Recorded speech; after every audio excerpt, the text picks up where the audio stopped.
santai saja, karena semakin sore biasanya mata kita semakin di bawah saja. Diganjel pakai korek api. Bapak Ibu, materi berikut ini sebenarnya materi baru ya. Tapi semua satuan pendidikan bahkan pemerintah daerah harus paham terkait bagaimana nanti Bapak Ibu kepala sekolah bersama warga sekolah ya merencanakan program-program di sekolah, juga di dinas pendidikan bagaimana merencanakan peningkatan mutu pendidikan di satuan pendidikan dan juga di daerah itu menggunakan data gitu, Bapak Ibu. Menggunakan data yang sama dari seluruh Indonesia. Itu punya data tunggal kita Bapak Ibu, yang namanya nanti itu adalah rapor pendidikan yang insya Allah launching tanggal 29 Maret tahun ini Bapak Ibu ya, beberapa minggu lagi ya.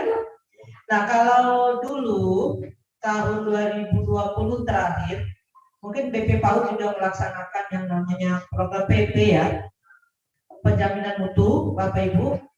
Kalau di Dikdas dan Dikmed itu kita melakukan pemetaan, hasil pemetaan itu menghasilkan rapor mutu ya Bapak Ibu. Ingat kan? Ya. Nah, program itu tidak dilaksanakan lagi Bapak Ibu. Jadi diganti dengan program baru yang akan launching di tanggal 29 nanti ini. Diperoleh dari mana datanya? Kalau untuk satuan pendidikan diperoleh dari asesmen nasional Bapak Ibu yang kemarin dilaksanakan melalui AKM ya, yang isinya literasi dan numerasi, kemudian survei lingkungan belajar dan survei karakter ya. Nah itu dijadikan baseline tahun ini untuk pemetaan Bapak Ibu. Jadi nanti sekolah itu tidak lagi melaksanakan pemetaan secara langsung, tetapi pemetaan itu dilakukan by system pakai aplikasi Bapak Ibu. Nah, siapa yang melakukan pemetaannya? Pusat. Jadi nanti Bapak Ibu satuan pendidikan hanya terima jadi. Oke, begitu juga untuk pemerintah daerah, tinggal menggunakan saja untuk merencanakan perencanaan berbasis data yang berbasis anggaran nanti gitu Bapak Ibu ya. Ketika Bapak Ibu melaksanakan membuat bagaimana bosnya mau diapakan ya, bos regulernya ataupun bos kinerjanya. Jadi gunakanlah data yang akan di launching di tanggal 29 Maret ini Bapak Ibu. Nah itu seluruh Indonesia menggunakan data itu Bapak Ibu. Jadi data tunggal ya. Nah itu yang sore ini saya akan paparkan Bapak Ibu. Saya salah satu narasumber nasional untuk perencanaan berbasis data Bapak Ibu. Ya, jadi memang saya punya tugas menyampaikan informasi ini ke daerah. Ya, kebetulan saya diminta oleh Ibu Kepala Ibu Ulfa untuk juga memasukkan materi ini di kegiatan kita. Jadi ya tidak apa-apa Bapak Ibu, saya tidak bisa menyampaikannya secara penuh karena materi ini sebenarnya banyak sekali Bapak Ibu ya. Ada 4 materi pokok sebenarnya, tapi karena terkait waktu saya bisa hanya menyampaikan, mudah-mudahan tersampaikan Bapak Ibu. Mohon kerjasamanya supaya tidak ngantuk, tetap fokus ya Bapak Ibu. Di materi pertama saja Bapak Ibu ya, bagaimana transformasi pendidikan yang terjadi di paradigma baru ya. Jadi masih ada kaitannya dengan program sekolah penggerak, sangat ada kaitannya ya, seperti itu. Ini ya Bapak Ibu, kita mulai. Ada 4 modul utama. Ini saya dapat materi ini mengenai 4 hari Bapak Ibu. Tapi kalau mau diselesaikan sore ini mungkin tidak bisa, jadi mohon maaf sekali saya hanya bisa menyampaikan yang pertama ini saja, dan ini pun mudah-mudahan bisa tercover semua ya, dan Bapak Ibu bisa paham ya. Jadi nanti pulang bukan nambah pusing Pak, pulang dengan wajah ceria, dapat informasi baru dan punya pemahaman yang sama kita Bapak Ibu ya, jangan berbeda-beda ya. Oke, saya lanjut. Ini Bapak Ibu transformasi sekolah dalam pendidikan daerah dalam kerangka Merdeka Belajar. Jadi masih mengacu kepada episode-episode yang ada dalam program kementerian ya Bapak Ibu, yaitu Merdeka Belajar. Nah, jadi setelah mengikuti pelajaran modul ini, sebenarnya para peserta itu bisa ini ya, filosofi Merdeka Belajar dan peran evaluasi sistem pendidikan dipahami, transformasi sekolah dan pendidikan daerah dalam rangka Merdeka Belajar bisa dipahami oleh peserta ya Bapak Ibu. Oke, saya lanjut saja. Nah, ini kita diskusi sedikit Bapak Ibu dengan pernyataan ini Bapak Ibu. Kita telah melakukan banyak program ya dan kegiatan untuk meningkatkan mutu atau kualitas pendidikan. Nah, menurut Bapak Ibu, apa masalah utama kita sehingga pendidikan mutunya atau kualitasnya belum meningkat secara signifikan? Apa kira-kira Bapak? Ada mic lagi nggak?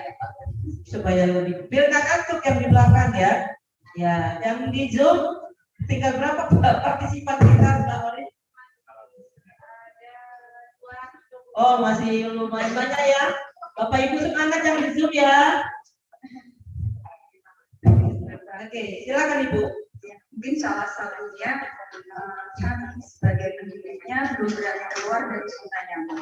Ya, jadi ada faktor SDM ya. Kalau kita mau tarik secara umumnya SDM berpengaruh. Apalagi Bapak Ibu ada SDM. Silakan. Sarana prasarana dan kualifikasi pendidikan kualifikasi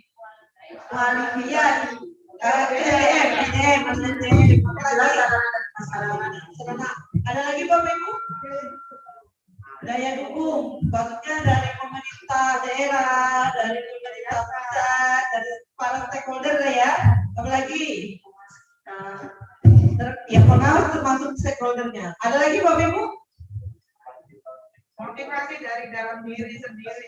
SDM-nya ya, komitmennya belum tinggi ya, atau masih setengah-setengah, masih ragu-ragu. Kalau Bu Tuti tadi bilang komitmennya harus kuat ya, dari pucuk pimpinan sampai yang paling bawah itu sama-sama punya komitmen bersama untuk melakukan perubahan ya. Apalagi Bapak Ibu yang di Zoom bisa ngechat di chat apa kira-kira? Memberikan tanggapan kenapa kualitas pendidikan itu belum meningkat secara signifikan.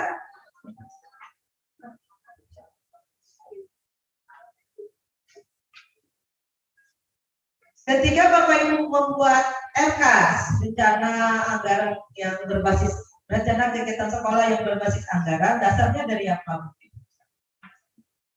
Apa yang menjadi pedoman Bapak Ibu ketika mau bikin program sekolah? Iya betul, kebutuhan kegiatan itu berdasarkan apa? Suka-sukanya kepala sekolah kah atau nyontek-nyontek sekolah lain? Atau buat itu tuh sekolah kita deh gitu atau apa? Program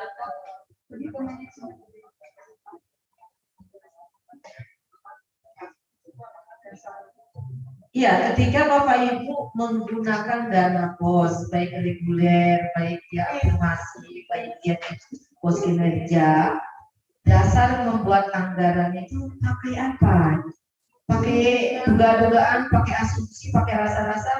Ih, saya hobinya bertanam loh, saya mau bikin anak-anak bercocok tanam lah, pakai rasa-rasa gitu. Lalu saya hobinya mancing, kata kepala sekolahnya lah, besok saya mau bikin kegiatan mancing lah. Gitu. Atau bagaimana?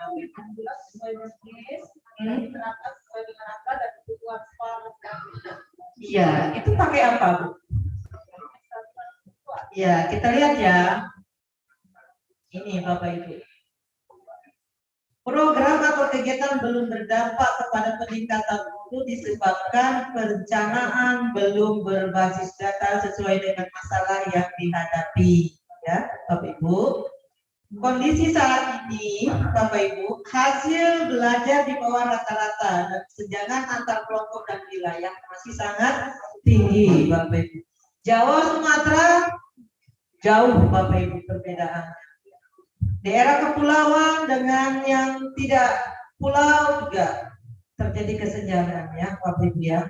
Nah, lihat Bapak Ibu. Tidak muncul di Zoom ya? Oh belum. Oh baik. Kita mulai lagi ya dari sini ke sini. Ya. Ya, Bapak Ibu ini Bapak Ibu ya. Jadi ini analisis kondisi kinerja saat ini. Pertama, data atau laporan yang kita punya tidak valid Bapak Ibu. Kalau mau jujur seperti itu. Data yang kita punya belum valid, belum berseragam, belum terstandar. Ini pun terjadi tidak hanya di tingkat satuan pendidikan, terjadi juga di tingkat daerah, bahkan sampai pusat, ya. Nah, belum. Oke, sinyal atau oke. Kemudian ketika dilakukan identifikasi masalah, tidak sampai ke akar masalahnya, Bapak Ibu. Sebenarnya terjadi ada masalah, sumbernya dari mana? Nggak kita kejar, nggak kita analisis sampai jauh, sampai ketemu akar masalahnya. Nah ya, kemudian ketika merencanakan perencanaan, perencanaannya tidak berdampak pada peningkatan mutu. Bukan sekolah tidak melaksanakan peningkatan mutu. Sekolah tidak, semua sekolah melakukan peningkatan mutu. Pemerintah pun melakukan peningkatan mutu daerah. Tapi dalam masing-masing. Jadi tidak menuju kepada satu titik. Jadi kalau dirasakan tidak terlalu berdampak. Tidak terlalu signifikan peningkatan mutu tadi. Ada yang dari struktural Bapak Ibu yang ada di sini. Tapi kasih itu masih ada tidak? Tidak oleh nggak ada yang ada yang di Zoom. Di Zoom. Kemudian Bapak Ibu ketika perencanaan selanjutnya program kegiatannya ya Bapak Ibu. Kegiatan dan pengadanya tidak berdampak pada peningkatan mutu. Kita banyak sekali mendapatkan ini ya. Kalau bantuan dalam bentuk kit-kit gitu ya. Kit-kit pembelajaran. Ada sekolah yang sebenarnya nggak perlu itu, tapi karena tadi data yang digunakan tidak sama, akhirnya apa yang diberikan, Ibu mau, oke baik, lanjut baik ya nanti sore ya, hati-hati di jalan, hati-hati di jalan nanti, terima kasih, salam sama kawan-kawan nanti kalau sobat. Ya, kita lanjut ya Bapak Ibu.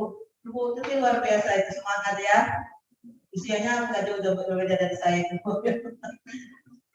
Baik Bapak Ibu, ini ya program atau kegiatan pengadaan sering nggak berdampak Bapak Ibu karena yang diterima sekolah apa, yang diperlukan sekolah apa ya. Lebih berbasis katanya kepada proyek-proyek saja.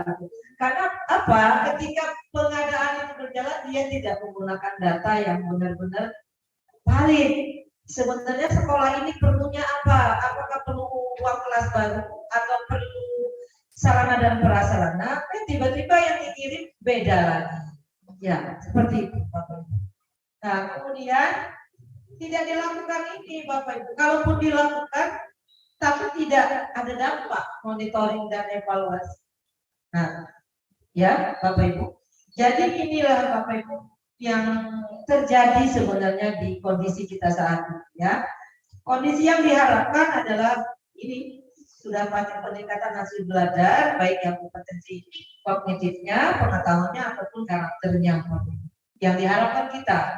Tapi kalau kondisinya seperti ini tentu saja tidak terlalu terasa atau signifikan hasilnya. Ini data ini berdasarkan ini Bapak.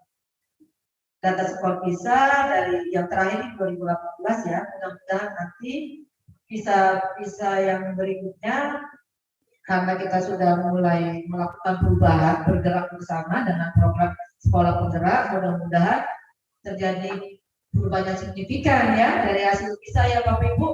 Jangan di urutan paling bawah terus ya. Anak kita bukannya tidak cerdas Bapak Ibu, cerdas. Kalau kompetensi perorangan kita selalu mendapatkan juara Bapak Ibu, baik tingkat nasional, dunia, internasional ya, juara olimpiade fisika, kimia, matematika itu selalu dapat. Tetapi kalau secara nasional kita masih terpuruk Bapak Ibu. Ya, bukan berarti tidak cerdas anak kita. Itu ya, sebenarnya jadi Bapak Ibu, program perencanaan berbasis data ini punya peran penting. Nah, itulah nanti yang akan digunakan, yang akan keluar datanya Bapak Ibu dalam bentuk rapor pendidikan ya, namanya rapor pendidikan. Aplikasinya juga yang digunakan untuk mengolah data namanya juga rapor pendidikan. Jadi aplikasinya sama namanya dengan hasil yang laporan yang diberikan ya, jadi sama-sama rapor pendidikan. Nah, Bapak Ibu bisa membuka aplikasi rapor pendidikan dengan menggunakan akun belajar ID. Sudah punya semua? Kepala sekolahnya sudah punya? Sudah aktivasi? Sudah digunakan? Dinasnya sudah punya belum? Mana nih yang di Zoom? Ya. Kalau kita mau lihat aktivasi akun belajar untuk Provinsi Lampung masih sangat kecil Bapak Ibu. Ya, sekolah penggeraknya pun begitu. Ayo semangat. Kendalanya apa sih Bapak Ibu? Kan cuma download tuh operator. Kasih ke anak-anak ini aktivasi ya. Jadi masuk ke emailnya, ganti password gitu. Itu saja sih prosesnya, sangat mudah sebenarnya Bapak Ibu. Nah silakan guru-gurunya gunakan dalam proses pembelajaran ya. Mau menggunakan Google Classroom oke, mau menggunakan Gmail ya, Google Meet yang pakai akun belajar kan dia ada fitur rekam ya, dan lain-lain lah Bapak Ibu. Jadi walaupun sekarang kita minta sudah harus PTM terbatas ya, tetapi tidak menutup kemungkinan kita tidak juga meninggalkan teknologi Bapak Ibu. Jadi Google Classroom yang Bapak Ibu buat di zaman PJJ kemarin silakan terus gunakan ya. Emailnya juga aktifkan. Email kalau menggunakan akun belajar ID ini Bapak Ibu tidak ada kapasitas, tidak ada ya unlimited gitu loh Bapak Ibu. Jadi penyimpanannya nggak akan pernah penuh. Kalau kita pakai email pribadi, Gmail, itu kan hanya sampai berapa giga gitu ya. Penuh, kalau nggak kita harus beli atau buat email baru, kan repot kita harus banyak email. Gitu kan. Nah, jadi gunakan. Ini Kemendikbudristek udah bayar cukup mahal ke Google, Bapak Ibu. Kita diberikan secara gratis, akun yang premium. Bapak Ibu nggak mau gunakan, ya merugi sekali kalau menurut saya. Dikasih akun yang premium loh Bapak Ibu. Ya aktifkan dan gunakan ya Bapak Ibu ya. Nanti semua platform Kemendikbudristek itu pakai satu akun, jadi dia SSO, single sign on, ya. Semuanya pakai akun belajar ID. Kalau Bapak Ibu nggak punya itu nggak bisa masuk dalam program apapun yang diluncurkan oleh Kemendikbud. Gitu. Contohnya Merdeka tadi apa? Platform Merdeka Mengajar. Merdeka Belajar kan pakai belajar ID ya. Nah, dinas pun kalau bisa kenapa tidak punya gitu, karena dinas pun diberikan fasilitas untuk punya akun belajar itu, tinggal mendaftar saja, bersurat ke Pusdatin ya, Bapak Ibu ya. Oke, saya lanjutkan.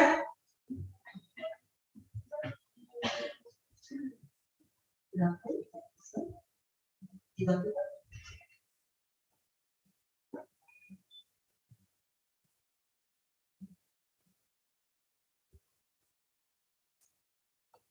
Lanjut. Ya, ini Bapak Ibu sebenarnya sudah banyak kita bahas ya tentang visi pendidikan Indonesia itu bagaimana nanti melahirkan pelajar-pelajar yang mempunyai profil pelajar Pancasila ya. Ini tadi 6 profil ini: beriman dan bertakwa kepada Tuhan Yang Maha Esa dan berakhlak mulia, mandiri, bernalar kritis, kreatif, bergotong royong, kebinekaan global. Nah ini nanti bagaimana memunculkan ini dalam proses pembelajaran, yaitu tadi di proyek profil pelajar Pancasila, ya, di kokurikuler dan di intrakurikulernya, ya. Sudah Bapak Ibu pahami dengan baik lah ya, saya kira ya. Nah, Bapak Ibu, elemen-elemen pendidikan yang berperan penting guna menciptakan masyarakat maju di sini Bapak Ibu. Yang pertama ini adalah, jadi ini elemen penting untuk menciptakan masyarakat maju Bapak Ibu. Tingginya angka partisipasi siswa, atau kalau apa Bapak Ibu kita kenal kalau di program kita APS ya, angka partisipasi apa Bapak Ibu APS? Angka partisipasi sekolah. Kalau banyak sekali di jenjang PAUD yang masih belum menyadari orang tua bahwa pentingnya pendidikan anak usia dini itu juga tentu saja akan mempengaruhi mutu dan kualitas pendidikan di Indonesia. Ya, kesiapan anak memasuki sekolah yang formal itu perlu ada persiapan. Makanya ada prasekolah, yaitu pendidikan anak usia dini. Kalau berdasarkan penelitian di dunia, kita mengenal yang namanya istilah apa? Usia keemasan ya, Bapak Ibu. Ada di usia berapa usia keemasan, Bapak Ibu? Ini paut-paut semua. Kalau umur berapa, Bu? Ya, kalau dunia menyatakan usia keemasan itu dari 0 sampai 8 tahun ya, kalau dunia ya. Makanya kalau di kurikulum 2013 di kelas-kelas rendah, kelas 1, kelas 2, kelas 3 dia masih tema, gitu kan? Karena masih menganut apa namanya, dia PAUD sebenarnya, tapi PAUD yang sudah di SD gitu, masih tematik gitu ya. Kemarin kan dasarnya seperti itu. Kenapa kelas 1, kelas 2, kelas 3 masih tematik gitu. Sementara kelas 4, kelas 5 sudah ada yang keluar dari tema pembelajarannya ya, tema matematika, olahraga gitu kan. Ini Bapak Ibu. Jadi kesadaran atau persepsi ya untuk sekolah itu harus tinggi Bapak Ibu. Ya, kemudian keterjangkauan, kemudian tekanan eksternal Bapak Ibu yang mempengaruhi tingginya angka partisipasi siswa. Kemudian yang kedua adalah hasil pembelajaran yang berkualitas Bapak Ibu. Makanya dengan launchingnya program sekolah penggerak, guru penggerak, apalagi organisasi penggerak ya, semuanya bergerak. Ini Bapak Ibu untuk membenahi yang nomor 2 ini Bapak Ibu. Hasil pembelajaran yang berkualitas Bapak Ibu. Ya, ini dapat dihasilkan dengan kurikulum dan program, pola pikir dan agen-agen siswa, agen-agen perubahan ya Bapak Ibu, infrastruktur, pedagogiknya, penilaian dan ekosistem. Ini harus baik berjalan secara masif gitu Bapak Ibu ya, harus apa namanya terselenggara seperti itu. Kemudian yang ketiga adalah distribusi kualitas pendidikan yang merata dan inklusif ya. Jadi pendidikan antara Jawa Sumatera harus terdistribusi dengan baik. Inklusi apa Bapak Ibu? Terfasilitasi ya. Ya, tidak hanya anak yang berkebutuhan khusus, semua orang berkebutuhan khusus nggak Bapak? Iya, Bapak berkebutuhan khusus nggak? Iya, kita semua punya kebutuhan khusus Bapak. Ya, jadi setiap anak itu kan tadi dikatakan di awal materi unik Bapak. Dia perlu fasilitas, ya. Jadi ada program di situ, di sana tidak hanya kepada anak-anak yang mungkin apa ya, tidak normal gitu Bapak Ibu, tapi anak-anak yang lain pun itu harus difasilitasi. Ya. Nah, bagaimana mengatasi distribusi kualitas pendidikan yang bisa merata dan bisa memfasilitasi seluruh siswa? Geografis Bapak Ibu, ya, antara apa namanya sekolah yang di pulau, kemudian di perkotaan dan di pedesaan, di Jawa dan Sumatera ini sangat berpengaruh. Ya, geografis, budaya atau sosial ekonominya, infrastruktur, pemerintah, pembiayaan, kompleks ya. Ya. Nah, semuanya ini mengacu kepada ini Bapak, bagaimana masyarakat maju yang kompeten dan sejahtera. Jadi tiga elemen ini Bapak Ibu yang harus menjadi dasar baik oleh pemerintah daerah ataupun pemerintah pusat ini harus diperbaiki. Punya data yang benar tentang ketiga ini, ya. Nah, angka partisipasi kasar untuk tingkat satuan pendidikan ada, angka partisipasi sekolah untuk tingkat daerah, kabupaten, kota harus ada, provinsi ada, sampai tingkat nasional itu harus ada datanya. Jadi ketika membuat perencanaan, kita tidak berdasarkan rasa-rasa atau terka-terka atau asumsi-asumsi saja Bapak Ibu, tetapi berdasarkan data real. Inilah angka atau data yang diperoleh dari kondisi saat yang terjadi saat ini. Oke, saya lanjutkan ya. Nah, Bapak Ibu, cita-cita kebijakan dari Merdeka Belajar untuk mewujudkan pendidikan yang berkualitas bagi seluruh Indonesia ya. Jadi tadi dari 3 elemen ini sebenarnya tujuannya untuk ini Bapak Ibu, untuk mewujudkan pendidikan yang berkualitas bagi seluruh rakyat Indonesia. Tidak ada lain kecuali ini. Semua program Merdeka, episode Merdeka yang sekarang sudah sampai 17 ya Bapak Ibu, sebentar lagi akan launching tanggal 29 terkait rapor pendidikan, juga masuk episode apakah dia ke 18 atau 19, itu tujuannya sama Bapak Ibu, untuk mewujudkan pendidikan berkualitas bagi seluruh rakyat Indonesia ya Bapak Ibu. Pendidikan berkualitas itu Bapak Ibu, kalau kita lihat undang-undang Sisdiknas ya, seluruh anak Indonesia itu wajib mendapatkan pendidikan yang berkualitas Bapak Ibu ya. Nah, kalau kita udah punya undang-undangnya Bapak Ibu ya. Undang-undang kan peraturan yang paling tinggi ya.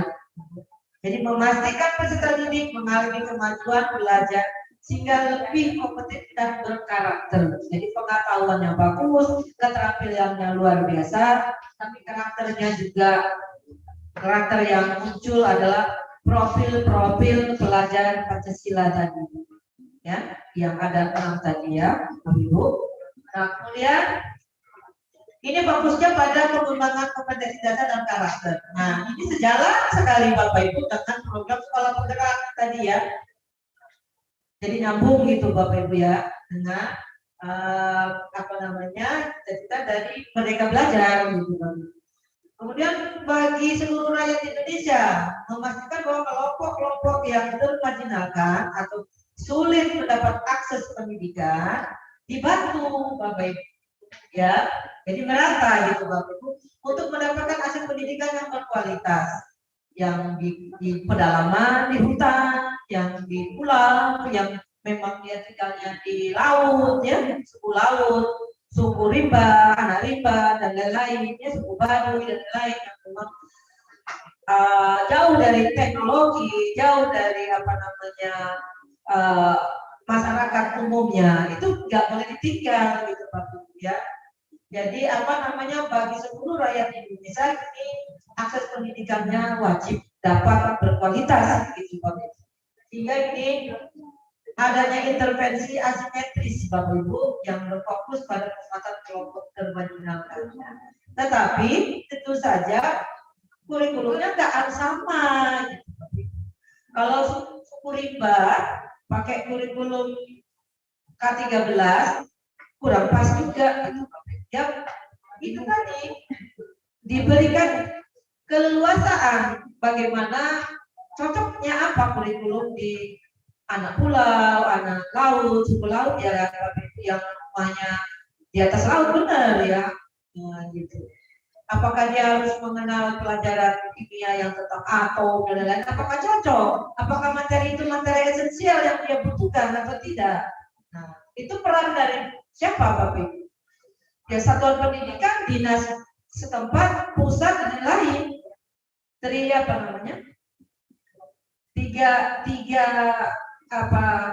dari pendidikannya, sekolah, masyarakat, dinas, baik daerah ataupun pusat itu punya andil di sana. Ya, jadi nggak bisa sama rata dari Sabang sampai Merauke. Makanya kemarin ada BOS pun sudah berbeda ya Bapak Ibu ya, besaran BOS reguler ya, terkait kepada besarannya kan mengacu kepada tingkat kemahalan daerah. Jadi yang di Irian Jaya itu mahal, Bapak Ibu, tingkat kehidupannya itu mahal. Nggak bisa dia disamain dengan kondisi Lampung yang mungkin sudah cukup layak ya kehidupannya dengan kondisi yang umpamanya di Irian Jaya yang pegunungan, kondisinya kurang aman dan lain-lain.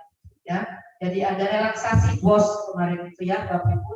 Jadi setiap daerah untuk besaran BOS per siswa itu tidak sama lagi. Sudah ada perbedaan. Perbedaan itu mengacu pada tingkat kemahalan dari daerah tersebut. Ya. Bapak Ibu saya lanjutkan. Nah ini Bapak Ibu pembahasan keduanya adalah cita-cita merdeka belajar dan peran evaluasi sistem pendidikan. Nah Bapak Ibu, di mana nanti di lembaga ini peran dari perencanaan berbasis data? Jadi di sini pendidikan berkualitas bagi seluruh rakyat Indonesia dapat dicapai salah satunya melalui perbaikan pembelajaran anggaran yang efektif dan akuntabel. Nah, bagaimana Bapak Ibu merencanakan anggaran yang bersumber dari dana BOS, baik reguler, kemudian afirmasi, kinerja, Bapak Ibu harus punya data. Sebenarnya sekolah Bapak Ibu perlunya apa? Datanya ada, tersaji. Data itu dari mana? Dari hasil pemetaan. Nah, pemetaannya siapa yang sekarang melaksanakan? Pusat, berdasarkan asesmen nasional dan sumber-sumber data yang lain yang terintegrasi, komprehensif dan menyeluruh, Bapak Ibu. Ya, seperti itu. Yang nanti keluar dari platform yang namanya rapor pendidikan ya, ada di sana ada data dari data Dapodi, kalau dia peternak dari EMIS ya, ada dari data BPS, Badan Pusat Statistik ya, Badan Pusat Statistik, kemudian ada tracer study menelusuri hasil lulusan SMK dan lain-lain seperti itu. Jadi dia lebih komprehensif, lebih terintegrasi datanya. Jadi tidak lagi kita menggunakan data rapor mutu yang tahun 2020 ya terakhir ya Pak. Itu tidak dilaksanakan lagi programnya. Jadi kita nanti menggunakan data tunggal yaitu yang launching tanggal 29 Maret ini nanti bersumber dari aplikasi rapor pendidikan ya. Sekali lagi Bapak Ibu, ini mungkin lebih awal lah di BP PAUD melaksanakan program perencanaan berbasis data ini lebih awal. Maksudnya bersyukur nih Bapak Ibu diundang dalam kegiatan ini, nanti bisa Bapak Ibu pertama yang menyampaikan ke sekolah-sekolah yang tidak hadir dalam kegiatan ini. Ya, seperti itu Bapak Ibu.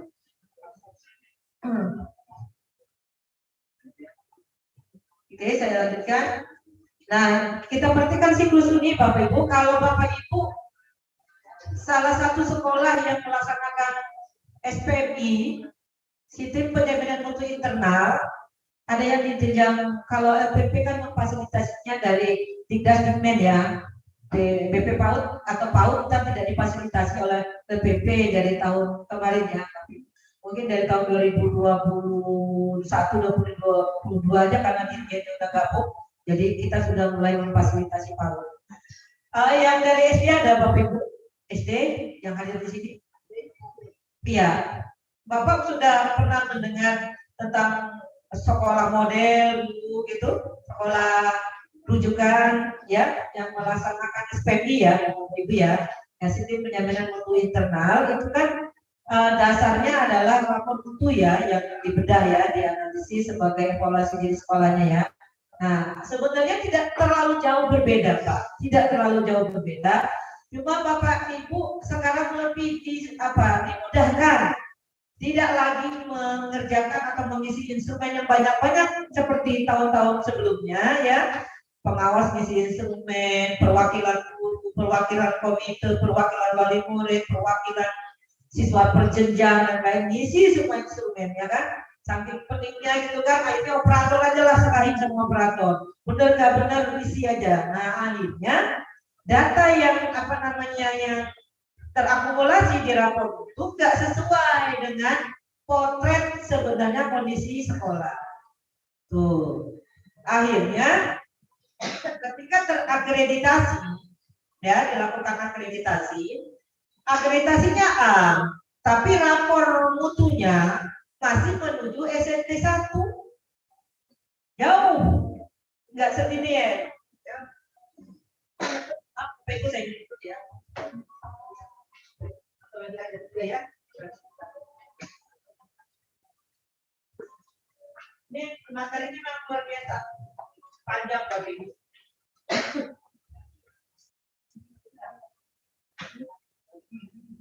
Silakan pendapatnya dihabiskan dulu Bapak Ibu, kita diajar ya.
Yang jelas nasional.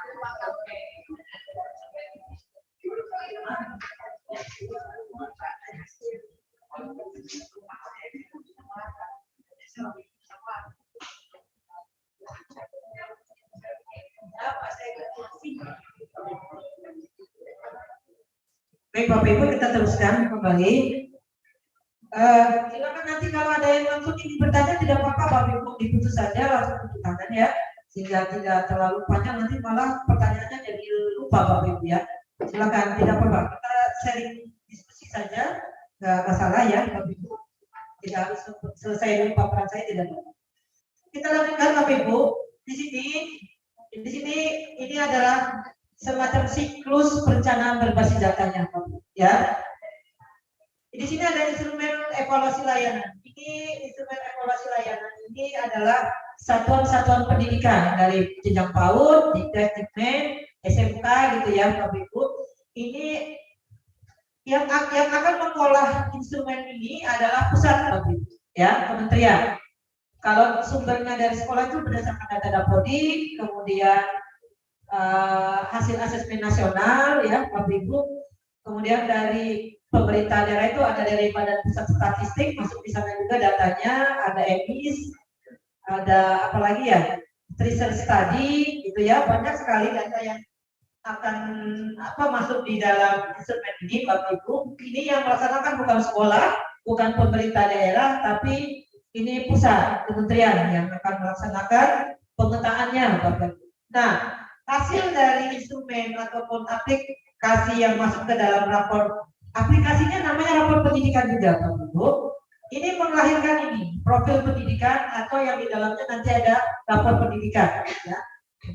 Nah, kemudian Bapak Ibu, dari tahapan ini laporan yang berasal dari hasil analisis instrumen ini Bapak Ibu digunakan oleh internal sebagai EDS atau evaluasi diri sekolah.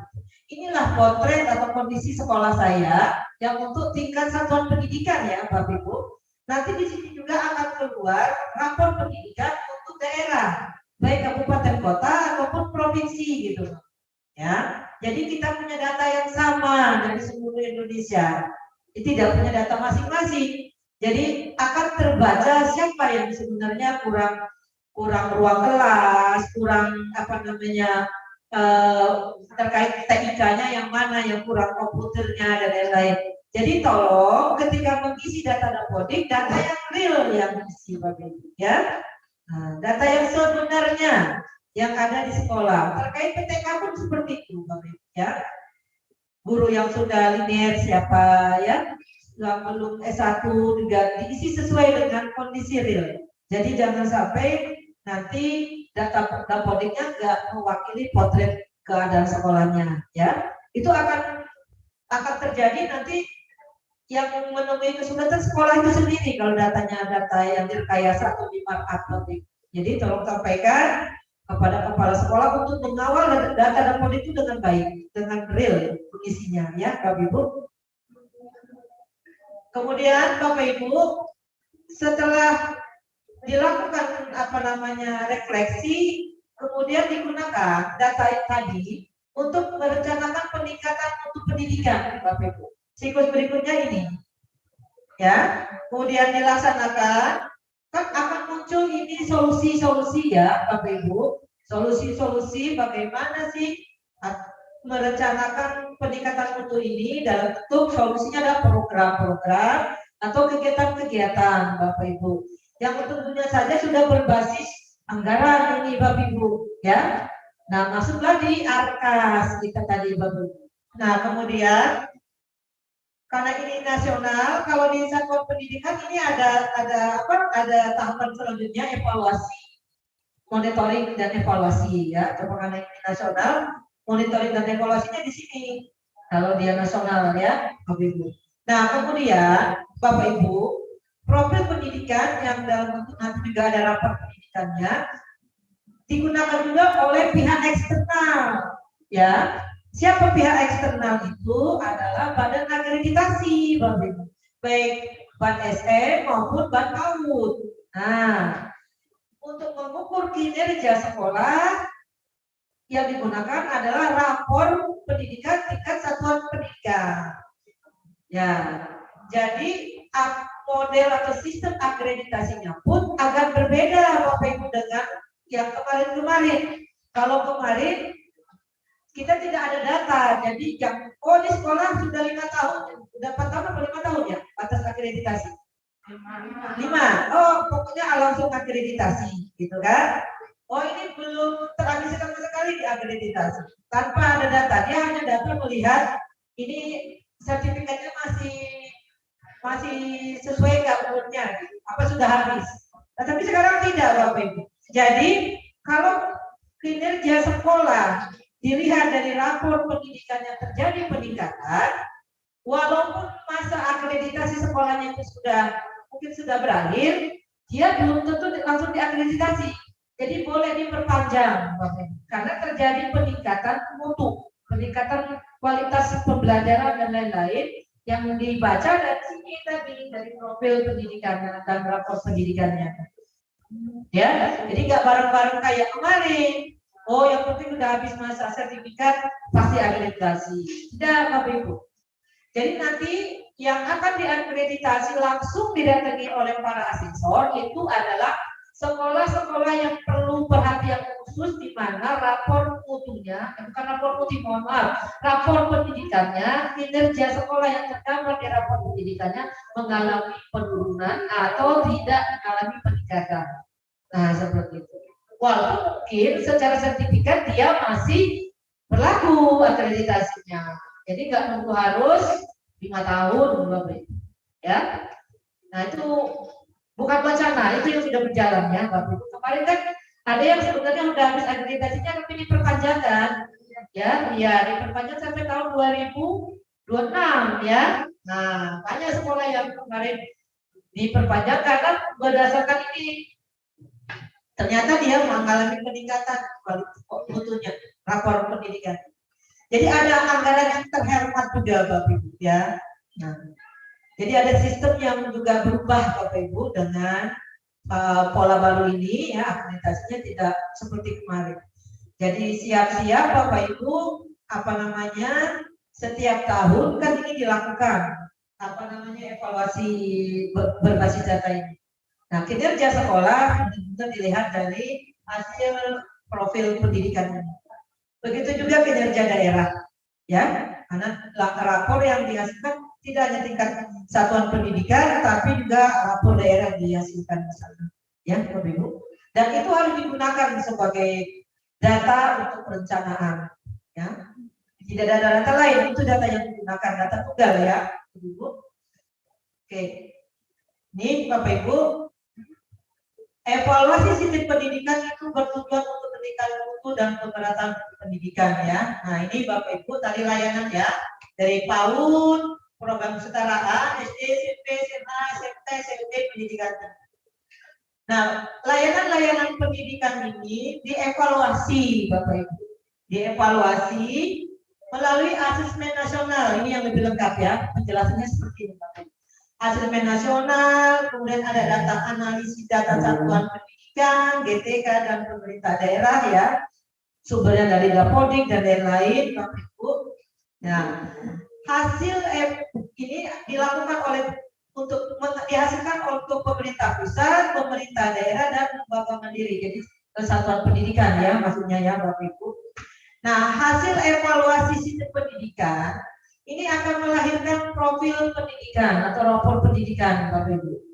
Nah, ini laporan ini komprehensif, menyeluruh, terintegrasi ya, terkait karena ini banyak tadi sumbernya Bapak Ibu ya. Ada tingkat pusat, tingkat daerah dan lembaga mandiri.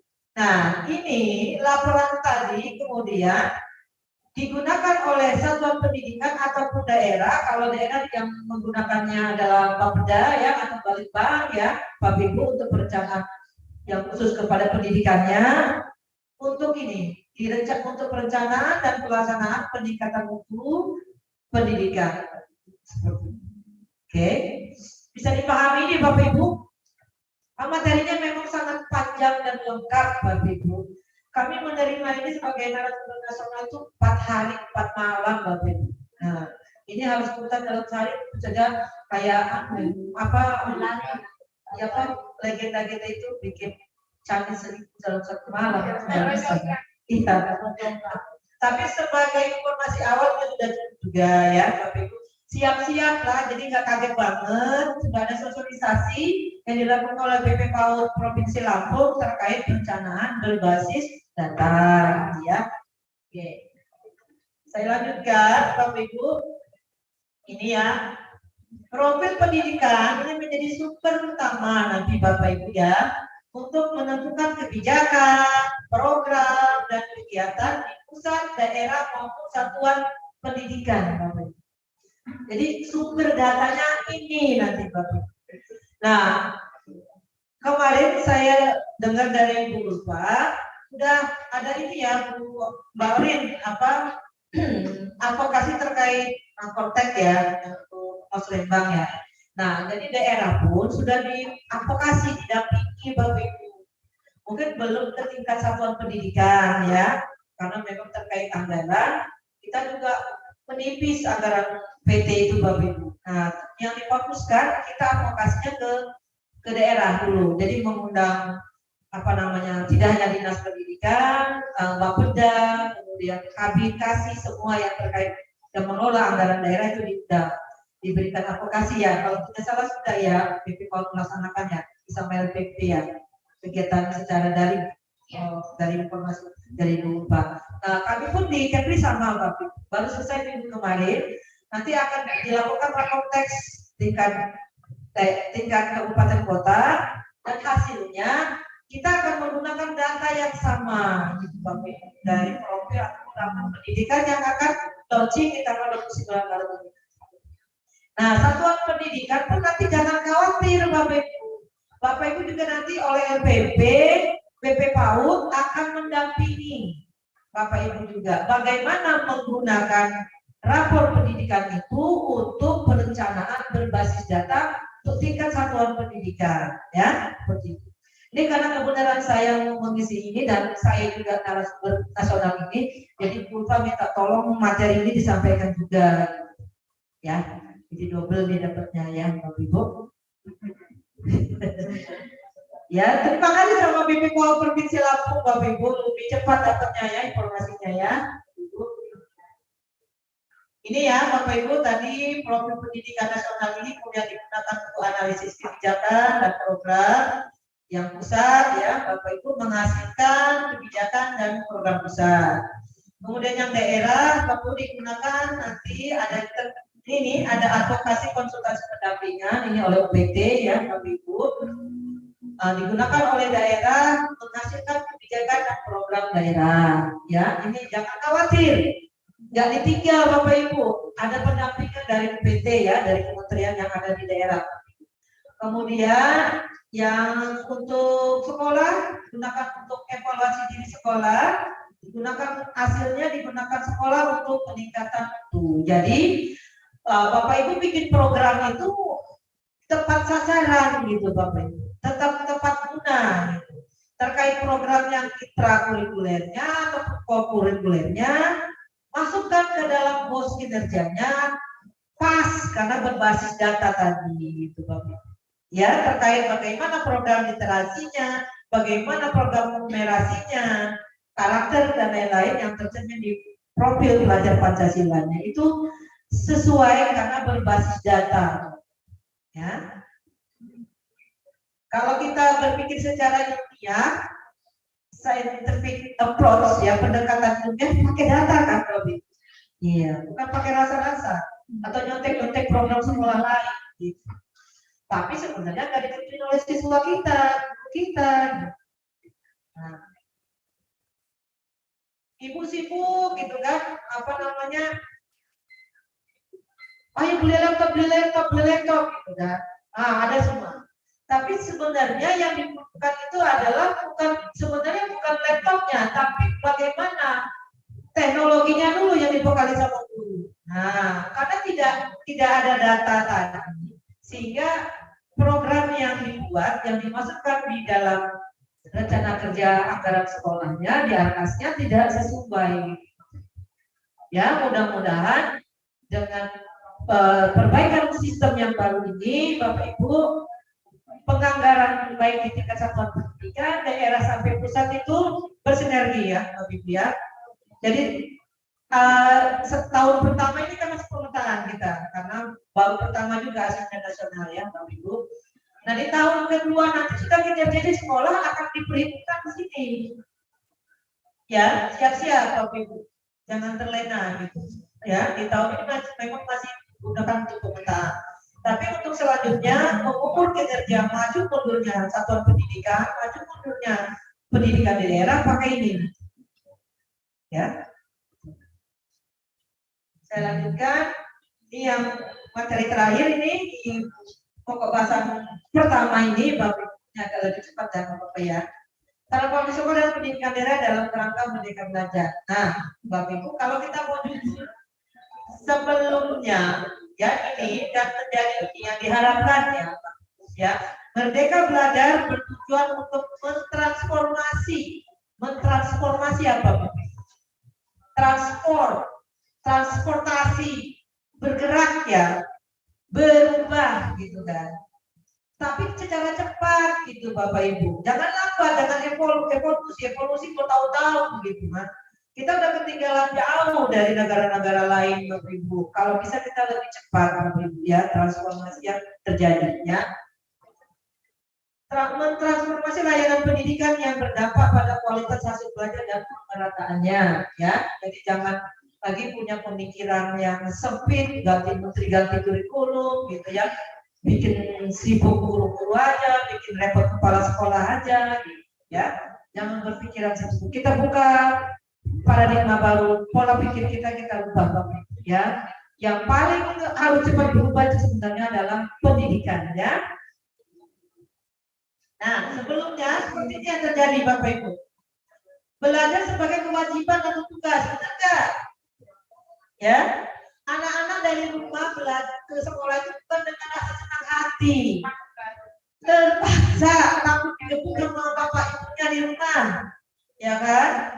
Takut gak dapat uang jajan. Nah, anak-anak kalau ditanya hasil survei mengatakan senang sekolah atau libur. Sebenarnya senang sekolah, kenapa dapat uang jajan? Bukan karena senang belajarnya. Coba bapak ibu buat survei. Gitu. Kalau libur nggak ada uang jajan Bu. Terus di sekolah ya main-main aja lah Bu. Yang penting ketemu teman, dapat uang jajan, dapat uang transport. Nah ini Bapak Ibu yang terjadi. Belajar baru sebagai kewajiban atau tugas. Kita harus merubah pola pikir ini dari kita pribadi, guru, orang tua, menjadi belajar menjadi pengalaman yang menyenangkan. Tadi kalau dengar bel pulang, aduh cepet sekali sih Bu. Jangan pulang dulu, lalu saya masih mau mempelajari ini, mempelajari itu. Wah luar biasa ya kalau sekolah kita seperti itu ya Bu. Ingin tidak Bapak Ibu? Ini kalau bel 3 kali, wah teriak ya anak-anak kita ya. Iya, 1, 2, alhamdulillah. 3, wah teriak semua. Oh ada rapat katanya, pulang lebih cepat. Iya. Kenapa sekolah bukan menjadi tempat yang menyenangkan, tapi menakutkan dan terasa seperti di penjara anak kita? Itu yang harus dirubah. Karena Bapak Ibu tidak tadi kalau kembali lagi ke guru merdeka, tidak melakukan pemetaan kompetensi siswa Bapak Ibu. Tadi ya semua diratakan. Bagi yang cerdas, yang fasilitas belajarnya banyak di rumah dan difasilitasi dengan baik oleh orang tua, nyaman-nyaman saja. Bagi yang tidak, seperti dicucuk api pantatnya. Wah, kapan ini selesai? Kapan bel ini? Ya. Apalagi dia juga tidak pernah dilirik sama guru, dicuekin. Karena gurunya nggak hafal namanya. Ya, Bapak Ibu ini tadi yang terjadi sebenarnya seperti ini. Guru sebagai penyampai informasi atau pengetahuan, ya. Terus saja yang dari awal sampai akhir seperti saya ini, Bapak Ibu. Pasti pada ngantuk kan? Ini kan Twitter center kan saya, Bapak Ibu ya. Maka saya berikan kesempatan, kalau mau tanya langsung saja tanya nggak apa-apa, supaya ada interaksi antara kita gitu, Bapak Ibu. Ya. Nah, yang kita harapkan guru sebagai fasilitator yang menginspirasi dalam kegiatan belajar. Ada guru yang menginspirasi, Bapak Ibu.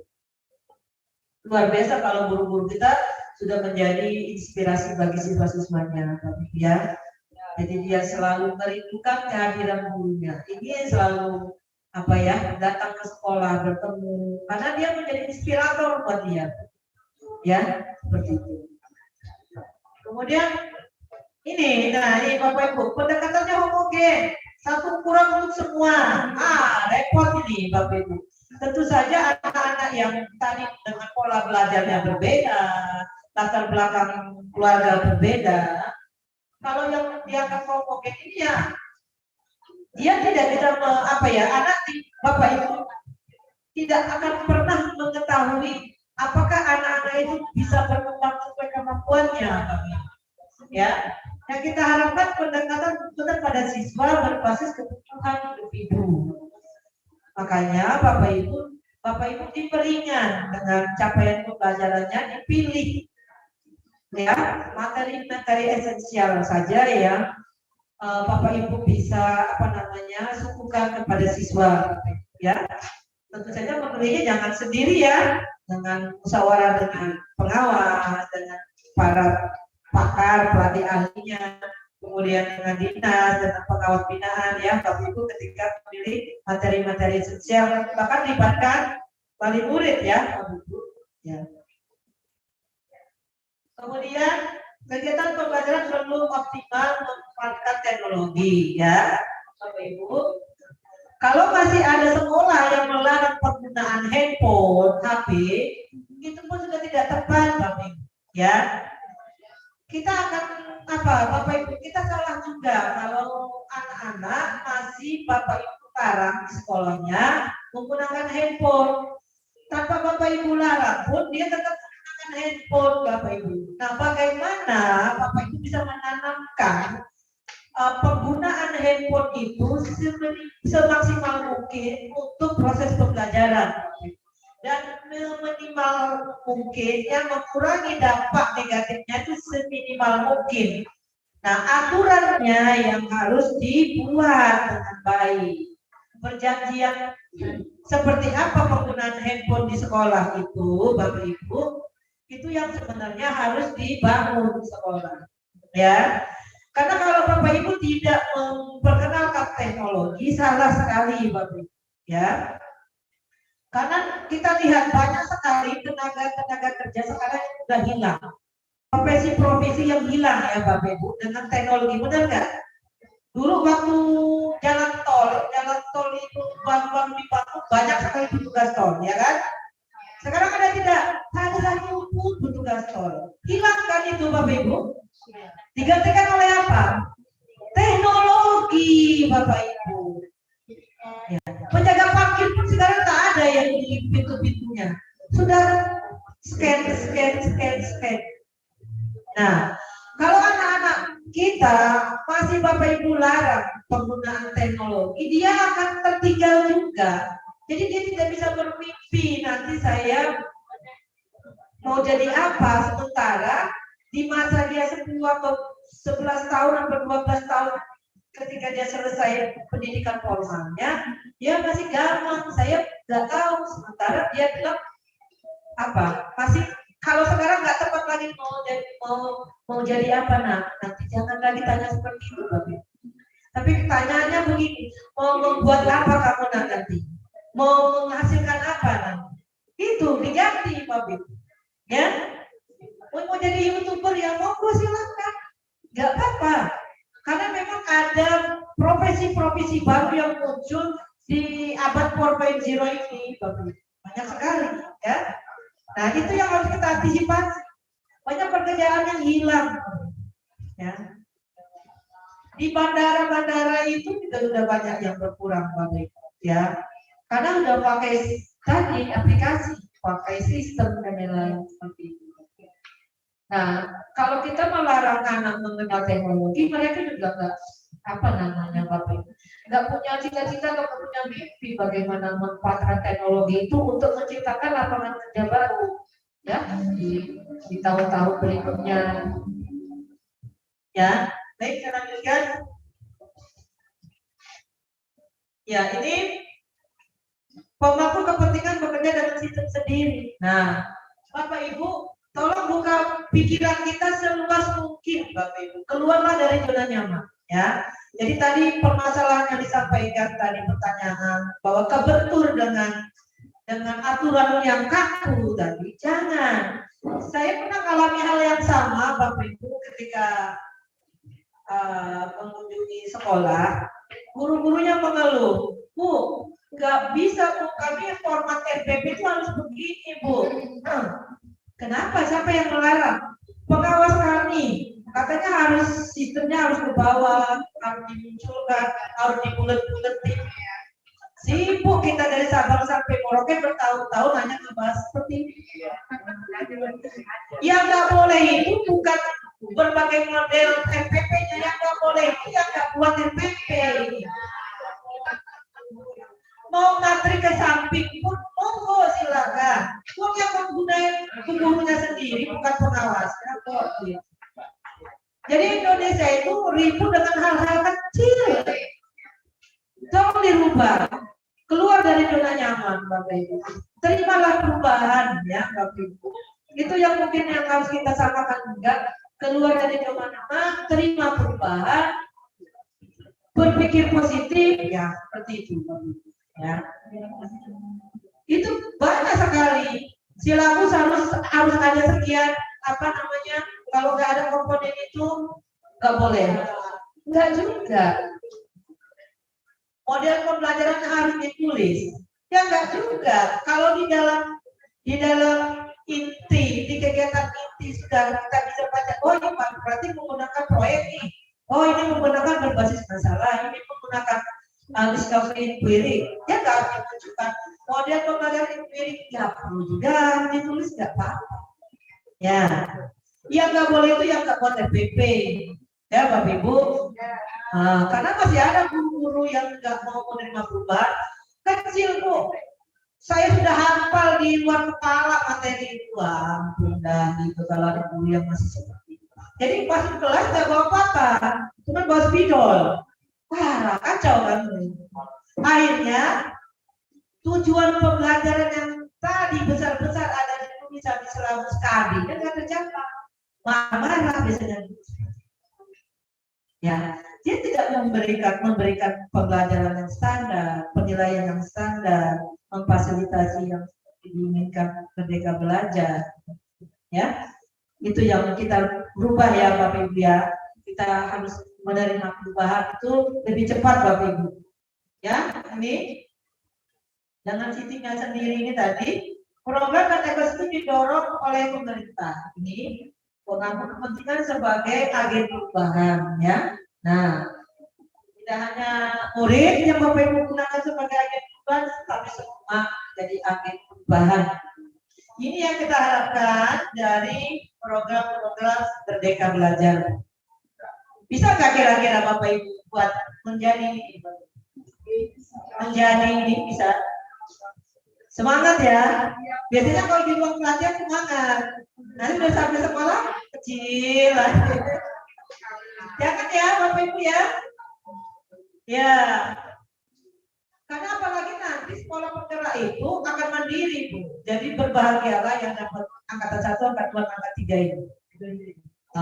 Kalau udah mandiri belum tentu dapat pos kinerja. Enggak. Maksud saya bisa jadi karena wacananya memang program sekolah penggerak itu nanti harus mandiri ya. Ya, Ibu silakan ya.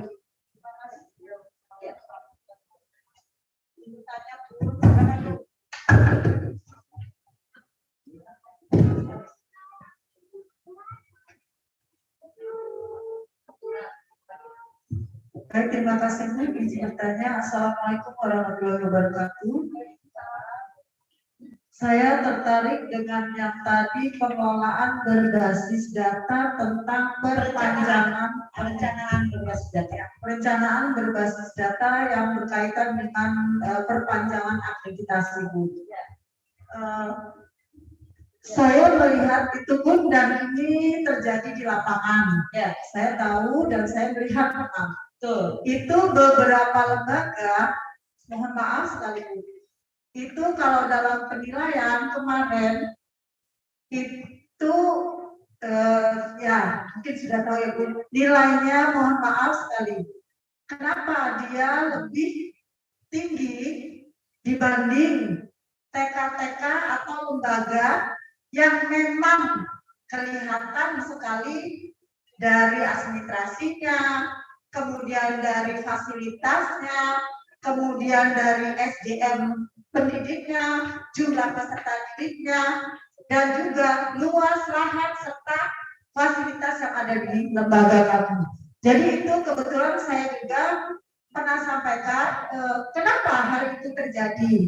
Kami memang kami lihat betul, melihat benar, dan itu ya kita juga agak protes Bu. Kenapa ya? Ya mungkin katanya alasannya uploadan. Oke lah, kalau uploadan, kebetulan yang mengupload itu juga waktu itu minta bantuan lembaga yang kami punya gitu loh Bu. Kenapa? Kok jadi kita justru yang kita membantu kita jauh lebih di bawah itu. Jadi ini kesalahan kami di mana dan itu bagaimana Bu? Itu mohon lihat solusinya. Dan ini juga saya pernah kebetulan saya lagi 2023 kan perpanjangan akreditasi Bu. Saya tertarik sekali tadi.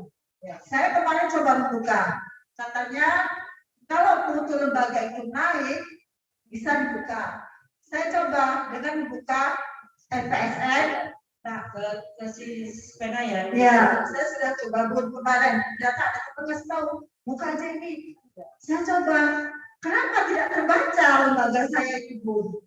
Saya sudah coba, lembaga saya tidak terbaca atau memang masih tertutup atau bagaimana? Itu bagaimana permasalahannya? Itu pertama Bu. Kedua, kemudian guru saya ada 2 orang. Memang dia mutasi Bu dari TK 1 kebetulan masuk ke TK saya. Yang satu lagi sama seperti itu. Dia belum mendapatkan ID sampai sekarang itu bagaimana ya belum sampai ID. Ya sampai sekarang dan sampai saat ini. Sedangkan kami TK saya alhamdulillah kan masuk PSP yang tahap 2 ini. Itu solusinya sampai pagi tadi ini belum terpecahkan. Mohon maaf itu solusinya. Terima kasih. Wassalamualaikum warahmatullahi wabarakatuh. Baik, luar biasa ya semua pertanyaan. Ya, kita sebenarnya nggak mau menutup mata kalau mau jujur. Ketika sekolah melakukan akreditasi, biasanya diada-adakannya, Ibu. Yang tadi nggak ada UKS, sekarang jadi UKS, dipasang stiker ruang UKS, kan ya. Saya asesor juga Bapak, tapi saya bukan SM akar PAUD ya. Itu terjadi di lapangan ya, dan ada yang subjektif, ada subjektifnya juga penilaian karena yang menilai juga manusia biasa juga ya. Tetapi begini Bapak Ibu, inilah terjadi perubahan karena hal-hal itu sudah terbaca bertahun-tahun terbaca. Kalau akreditasi itu ada apanya, gitu. Kalau rapor mutu itu apa adanya gitu, biasanya kan bisa. Jadi ketika disandingkan datanya, jomplang akreditasinya A, lapor mutunya, oh masih begitu SMP 2 ya. Harusnya kalau udah akreditasi A, dia sudah menuju SMP 4 atau 5 atau menuju SMP yang nilainya 7, 9 ya. Nah Ibu, jadi tolong sekarang kita benar-benar melaksanakan pendataan itu dengan jujur ya. Sebenarnya kita berkecimpung di bidang pendidikan ini mau membentuk masyarakat yang jujur kan, yang bertanggung jawab kan, agar mutu pendidikan kita tadi kan tercapai kan, kualitasnya, karakternya, literasinya, numerasinya ya. Tapi kalau dari manajemennya saja tipu-tipu, mau bagaimana di proses pembelajarannya ya. Tolong Bapak Ibu dikawal dapotiknya isi seril mungkin ya, dari data BTK-nya, dari data Saprasnya. Gak usah khawatir Bapak Ibu. Sistem itu makin hari makin baik ya. Jadi Ibu kalaupun tadi di Sispena belum terlihat data sekolah Ibu, bisa jadi mungkin Sispena lagi menutup ya. Tapi nanti kalau dia sudah terbuka karena memang mau pelaksanaan akreditasi kan di bulan Maret Januari 2023 ini kan akreditasi ya. Nah, sabar dulu mungkin kali perbaikan sistem nanti terlihat. Nah, seperti yang saya sampaikan di awal, untuk sekolah-sekolah yang terlihat dari sininya meningkat itu diperpanjang aktivitas. Luar biasa kan? Bermanfaat kan berarti. Tetapi siap-siap kalau nanti dashboard Sispenanya keluar bahwa tidak terjadi peningkatan, siap-siap dan kalau memang waktunya akan terakreditasi, dia masuk salah satu kandidat yang akan terakreditasi. Nah, Bapak Ibu, syarat saya juga karena di pengalaman di lapangan, akreditasi itu sebenarnya bonus.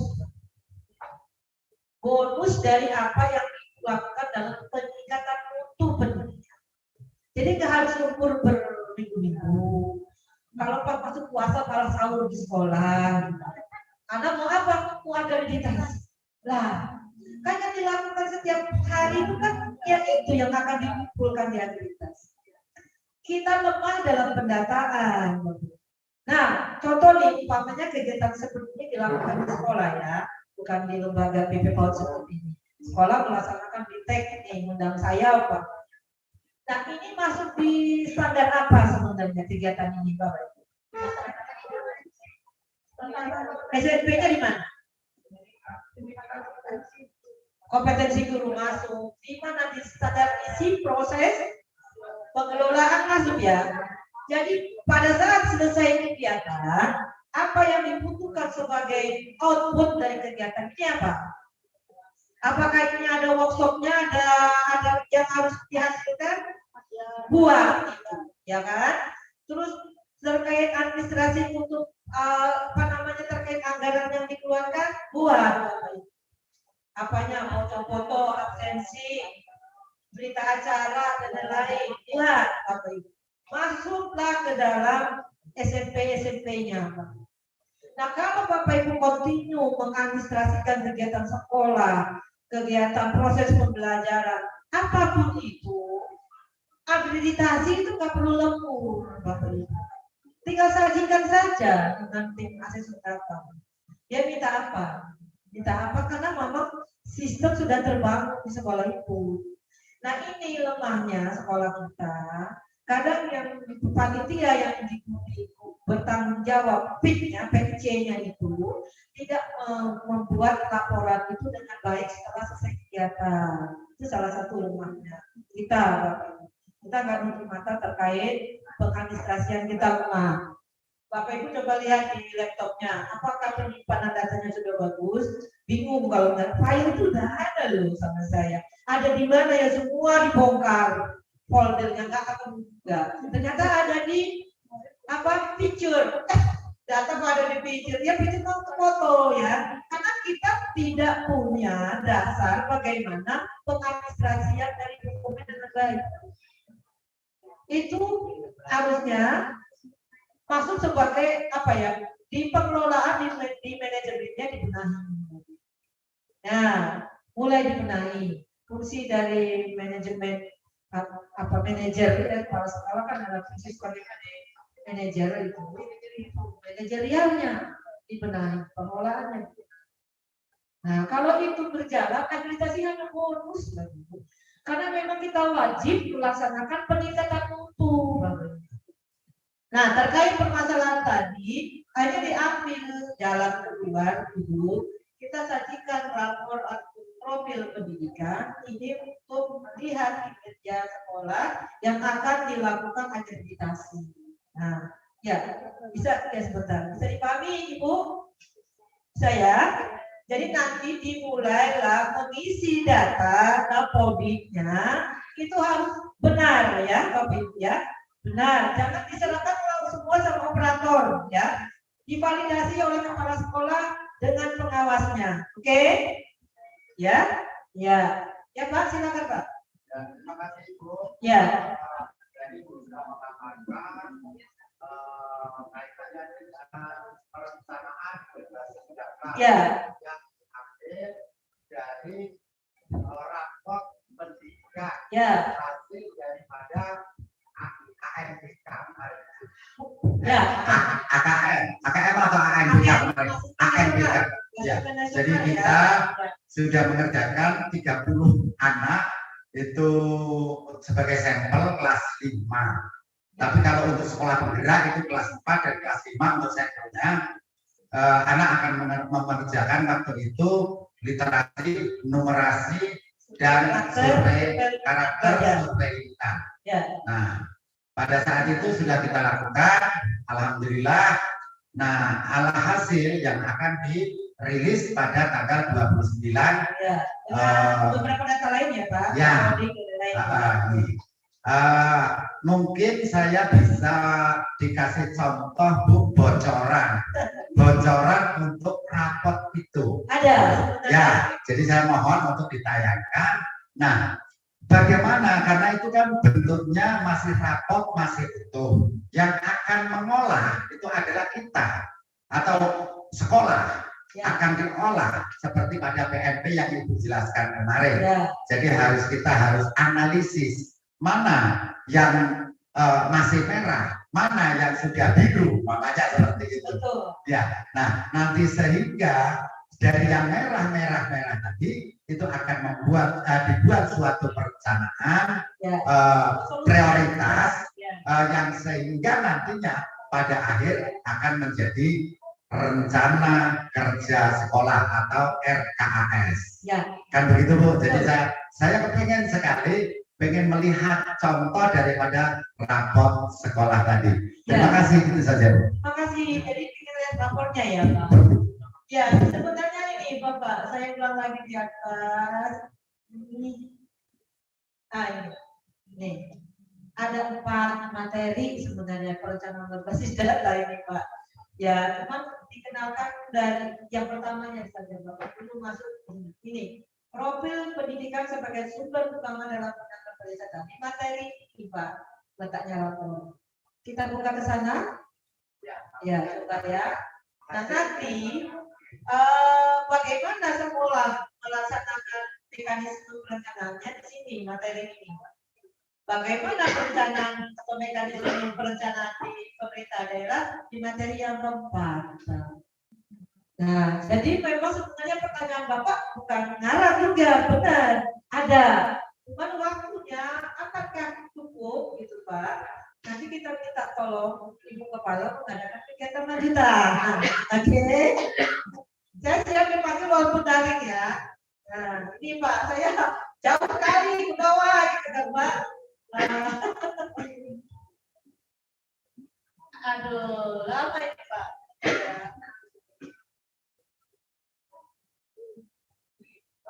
Oh ini belum. Ini rapornya terakhir. Ini 4 hari 4 malam loh Pak, kami luar biasa ini dapat materi Ibu maksudnya.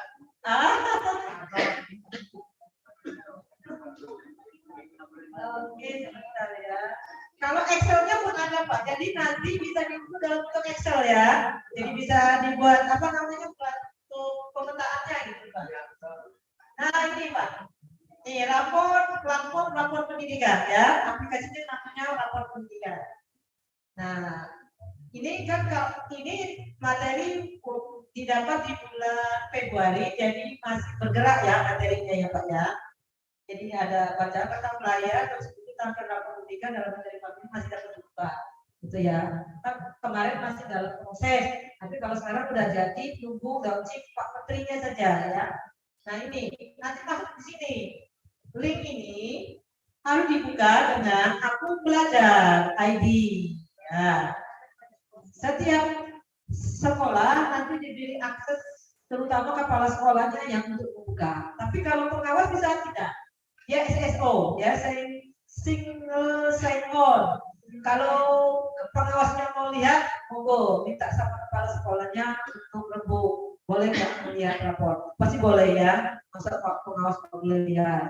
Tapi untuk masuknya dia pakai belajar ID-nya kepala sekolah. Oke. Nah, sini Pak, ini dashboard-nya ya.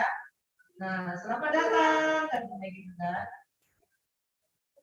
Nah, kemudian ini nanti datanya digunakan untuk refleksi dan perencanaan. Nah, ini Pak. Nanti di dalam tampilan rapor kita ini nanti ada tentang literasi. Literasi labelnya udah, kalau ini sebenarnya hijau ya, hijau sebenarnya hijau. Ini sekolah Anda sekian, sekolah setara gitu. Jadi sekolah setara yang ada di Kabupaten Bapak. Itu Bapak di atasnya atau di bawahnya? Sampai di sana Pak, data-datanya ya. Kemudian apa namanya? Kemampuan literasi ini dibuktikan definisinya apa? Kalau kemarin masih rekor yang terakhir dibuka itu lanjutkan gitu, jadi ganti ya. Yang kemarin cuma sekarang kalau yang mau masuk ke sana masih tertutup Pak karena sudah launching ya. Jadi mau membaca kemampuan literasi baik ini silakan melanjutkan buka ke bawahnya, klik lagi gitu ya. Apa sih sebenarnya isi sudah kemampuan literasi sudah baik ini? Murid saya sudah bisa apa? Nah, itu ya Pak. Terus ini dashboardnya di sini, Bapak Ibu. Tadi yang akreditasi Bu, di sini ada akreditasi A berlaku sampai. Nah, ini ada batas berlakunya. Ya, jadi tampilan ini contohnya SMA Taruna Nusantara Magelang ya. Kemampuan literasi masih kuning, kemampuan numerasinya merah, indeks karakternya budaya. Jadi ada sekolah Anda, sekolah setara, ya. Ini seperti ini tampilan dari aplikasi. Tapi bisa nanti diunduh Excel-nya Pak, ya. Excel-nya bisa diunduh. Sebenarnya ada, cuma karena saya nggak connect ke sini ya, jadi tidak bisa tampil. Tidak apa-apa, nggak masalah ya. Tapi inilah kalau bisa mengobati rasa penasaran Bapak ya, seperti apa sih aplikasi dari rapor pendidikan ya Pak. Siapa tadi namanya Pak? Lupa saya. Halo Pak, sudah bisa memenuhi penasarannya kan? Seperti ini ya.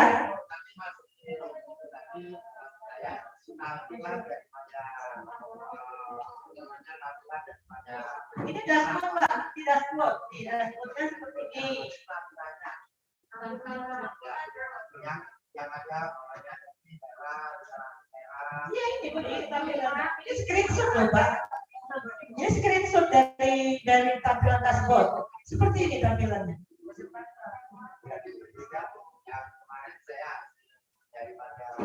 Iya, memang berubah ya kan, ada perubahan. Tapi secara garis besar dia keluar seperti ini gitu Pak. Nah, nanti di sini ada data untuk daerah, nasional, sekolah Anda, sekolah setara gitu. Dilengkapi karena ini memang PPT dibuat jauh dari bulan Februari ya. Saya nggak bisa buat PPT baru karena harus menyampaikan PPT yang ini gitu ya, karena ini memang PPT standar yang harus disampaikan ke seluruh wilayah Indonesia ya Pak. Oke. Tapi tidak terlalu berbeda jauh kalaupun ada pergeseran atau pergerakan di aplikasi ya Pak. Ya. Jadi keuntungan sekolah dengan adanya aplikasi rapor pendidikan ini, kita nggak repot lagi melakukan pemetaannya manual, oke? Kita ngeprint banyak-banyak, udah ini nyerahin sama operator ngatur, yang diklik apa, yang isi apa, gitu kan? Nah, akhirnya rapornya tidak memotret kondisi sekolah yang sebenarnya, disandingkan dengan akreditasi. Jomplang nilai literasinya AB, SMP-nya menunjuk 1, 2, ya kan? Ya, apa kali gitu ya. Oke Pak, Bu. Ah, ini udah lupa menutup. Ya Ibu, saya cuma bisa menyampaikan materi satu saja Bu dalam kesempatan ini. Tadi ada peserta yang apa namanya ingin melihat tampilan rapor ini bawah. Jadi sudah bisa dipahami secara kulitnya saja lah ya dulu ya Bapak Ibu ya, bagaimana melakukan berbasis data. Bapak Ibu sudah mengetahui bahwa nanti kita akan mempunyai data tunggal sebagai data perencanaan berbasis data di tingkat satuan pendidikan daerah maupun pusat ya. Hasil dari aplikasi rapor pendidikan ya.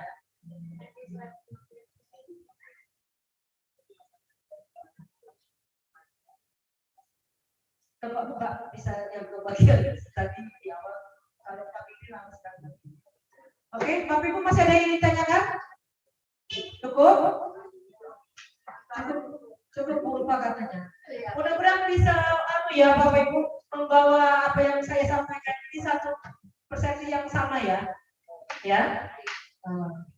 Jadi kita ketika data persepsi dari pusat dengan daerah harus sama, ya harus duduk, jadi tidak ada perbedaan. Baik, Bapak Ibu, terima kasih sudah meluangkan waktu ya Bapak Ibu dari pagi tadi sampai sore. Mudah-mudahan apa yang kita lakukan ini Bapak Ibu bermanfaat ya, bermanfaat tidak hanya untuk kita pribadi, tapi bisa kita bawa untuk perubahan, bisa kita terapkan, kita implementasikan perbaikan kualitas pembelajaran, kualitas mutu pendidikan kita ya Bapak Ibu, di tingkat satuan pendidikan, daerah sampai pusat. Saya mohon maaf Bapak Ibu jika ada hal-hal yang kurang berkenan dari penjelasan saya, juga dari tingkah laku dan sikap Bapak Ibu. Terima kasih kepada Ibu Kepala BP PAUD dan Ringmas Provinsi Lampung yang sudah memberikan membuat kegiatan ini Bapak Ibu ya, dengan anggaran yang tidak banyak tapi luar biasa. Ini BP PAUD berada di depan untuk memberikan informasi terbaru sehingga Bapak Ibu tidak tertinggal informasi. Juga kepada Bapak Ibu yang ada di ruangan Zoom, tetap semangat Bapak Ibu. Terima kasih sudah mengikuti sampai sore. Sekali lagi Bapak Ibu mohon maaf, saya akhiri. Wassalamualaikum warahmatullahi wabarakatuh. Waalaikumsalam warahmatullahi wabarakatuh. Tepuk tangan untuk narasumber kita yang luar biasa.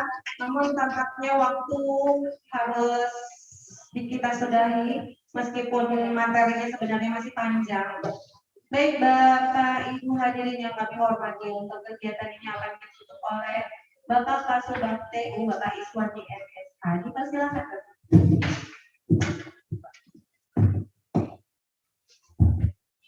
Terima kasih.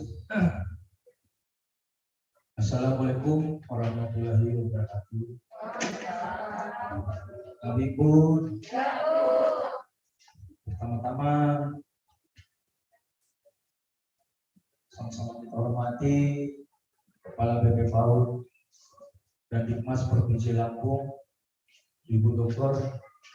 Bapak Maria PD,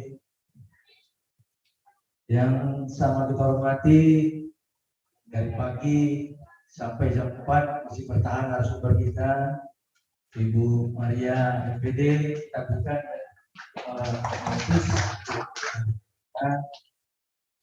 seterusnya yang sama kita hormati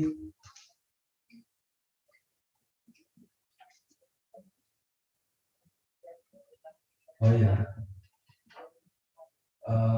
sama kita hormati Kepala Dinas Pendidikan Provinsi Lampung, dalam hal ini diwakili oleh Kabid. Baik, seterusnya kepada Bapak Ibu sekalian yang hadir di dalam sosialisasi paradigma kurikulum hari ini ya, dari pagi jam 9 sampai hari ini masih segar saja. Pertama-tama marilah puji dan syukur kita panjatkan kehadiran Tuhan Yang Maha Esa yang mana berkat rahmat dan hidayahnya. Seluruh rangkaian kegiatan sosialisasi paradigma kurikulum baru ini bisa kita sosialisasikan, bisa kita paparkan. Kemudian selawat dan salam telah juga kita ajarkan pada tujuan kita Nabi Muhammad SAW.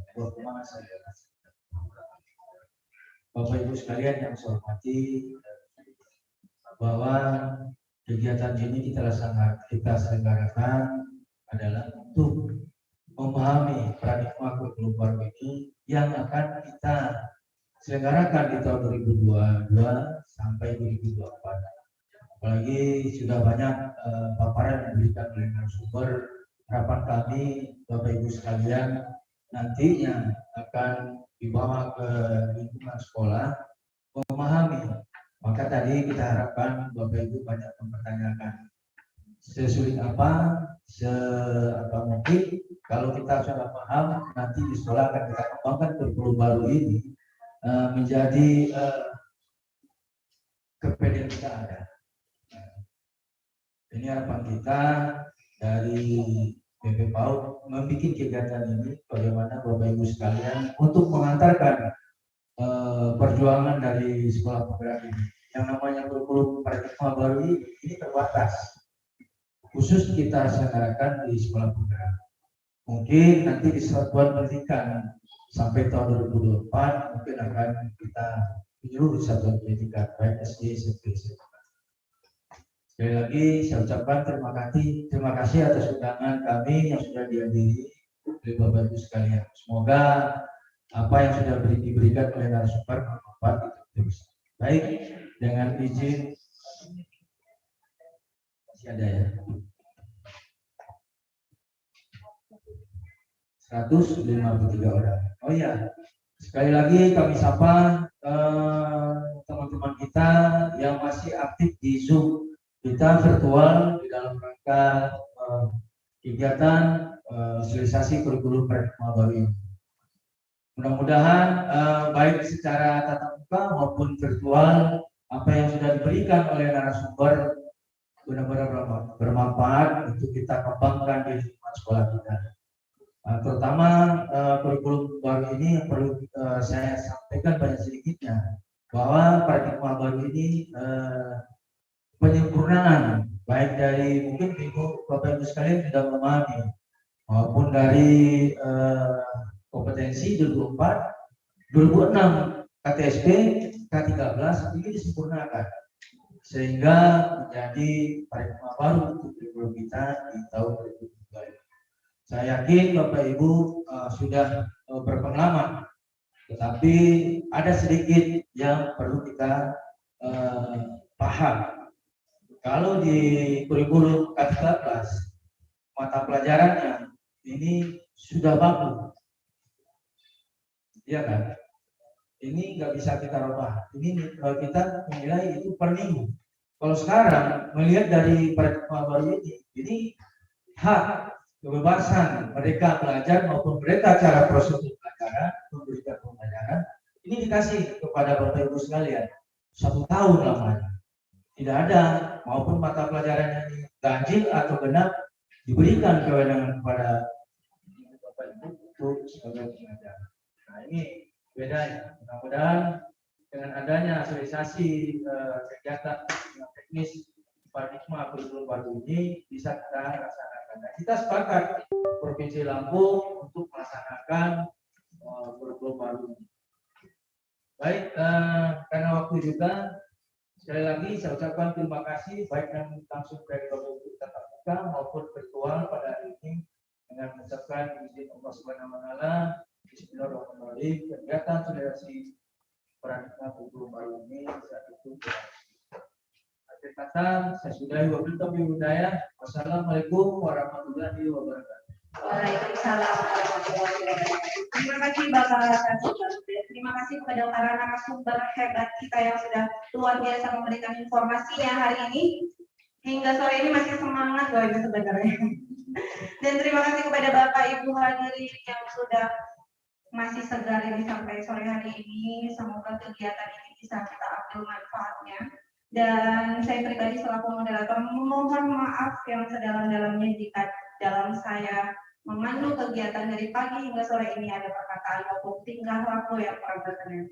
Dan selamat pulang kembali ke rumah masing-masing. Semoga selamat sampai tujuan. Salam untuk keluarga. Dan kegiatan ini kita harus akhiri. Sukses selalu untuk kita semua dan salam sehat selalu. Terima kasih. Wassalamualaikum warahmatullahi wabarakatuh.